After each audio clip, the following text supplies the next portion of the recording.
already have existing back pain, or if staying in the car longer periods causes back pain, this video is for you, because I want to explain a little bit to you about why, if you already have back pain, it gets worse when you drive in the car, especially if it's a longer drive, and why, if you don't already have back pain, why it can be irritating and make your back sore to drive in the car for longer periods. It might just be something as minor as a little bit of stiffness in the back. I mean, that's kind of normal if you're in one position for quite a while. But I wanted to explain a little bit about why, mechanically speaking, the body doesn't like to sit for a long time. And we could go on and on about how sitting is bad for you, but we're going to specifically focus on driving today.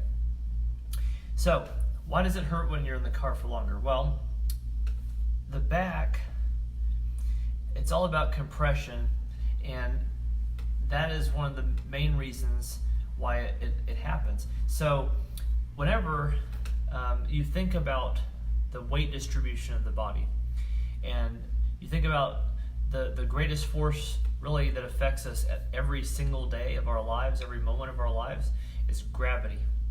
And the human body is meant to be erect. One of the things about that is that our bodies are meant to distribute the forces of gravity a certain way.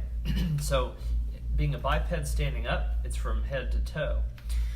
So, compressive forces through your spine are actually less when you're standing. Four normal curves in your spine. You have a curve in your neck. There's a lordotic curve in the neck, kyphotic curve in the upper back, that's kind of that rounded part of your upper back, lordotic curve in your lower back, and a kyphotic curve in your sacral part of your spine, right above your tailbone. Actually, it ends in your tailbone, that's also kyphotic. But anyway, you have those four curves, and those are meant to distribute the forces of gravity pulling through your body.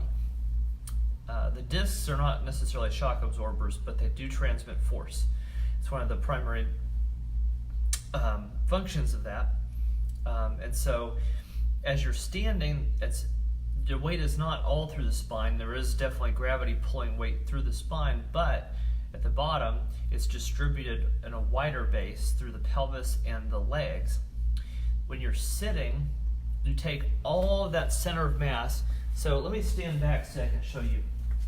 If you were to drop a plumb bob straight down with a string from the ceiling to the floor, and look at posture, in my case, or anybody's case, the center of mass would be a little bit forward, so let's say right about through here. So it should be about through the center of the trunk.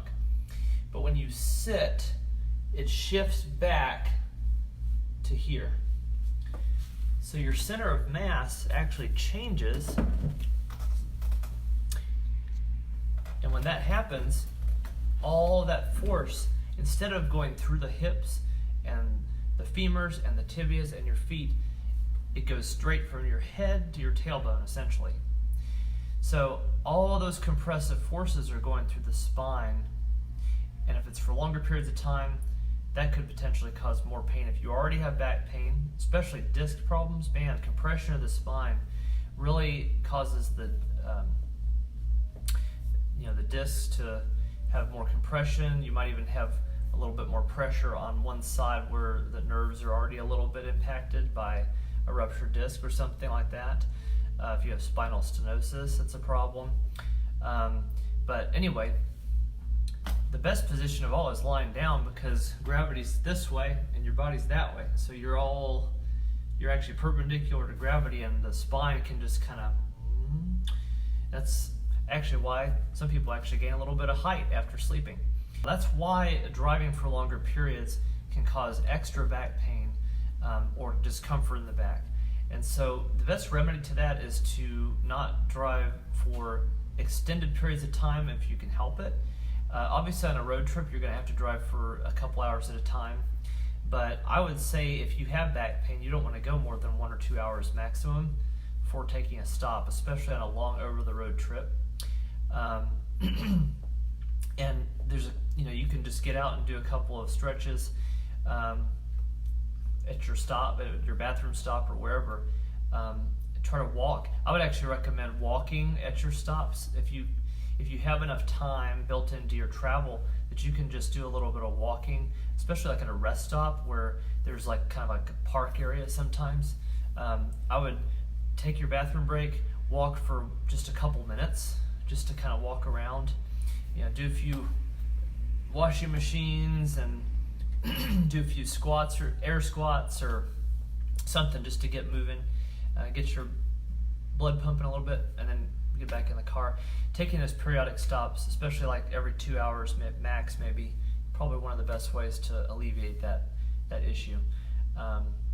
But otherwise, that's about it. Just wanted to explain a little bit about why sitting is worse when it comes to back pain, and especially driving.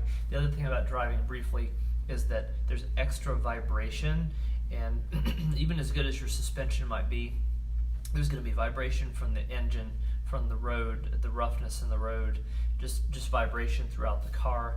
And that really subtle vibration can cause issues, especially if you already have back problems. But if you have any questions, please feel free to message or email me, call me, text me, whatever. Share and like this video. Look for it on YouTube. I will be sure to post it in the next week. Have a great day, and as always, be empowered.